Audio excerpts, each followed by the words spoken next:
Joo, että nyt on semmonen tilanne, että tällä kanavalla tuskin tulee video enää ennen kunnon kuvausohjelmaa, koska kun kamera temppuili, niin sitä jäi taas kuvaamatta joku 10 minuuttia, mitä mä tein sen poran, niin se pikkasen ärsytti. Mutta mä kerron mitä mä tein silloin. Siinä ei oo kummassa tehnyt, kun mä tein enää poraa ja semmoista hirveä kummasta asiaa.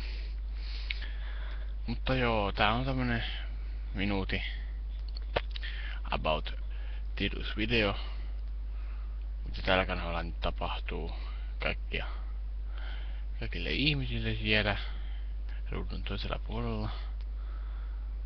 Ja kansi supota pelataan täysin. Vielä vähän sponssaan sitä kanavaa tässä.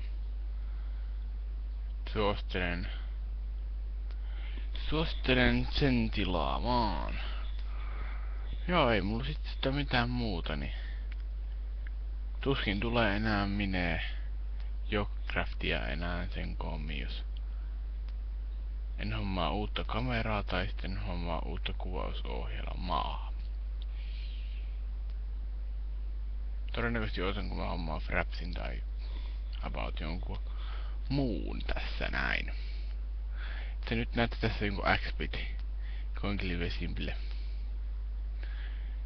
Tuommoisen ruudun tuossa, mutta ei se mitään. Se on näkemiin.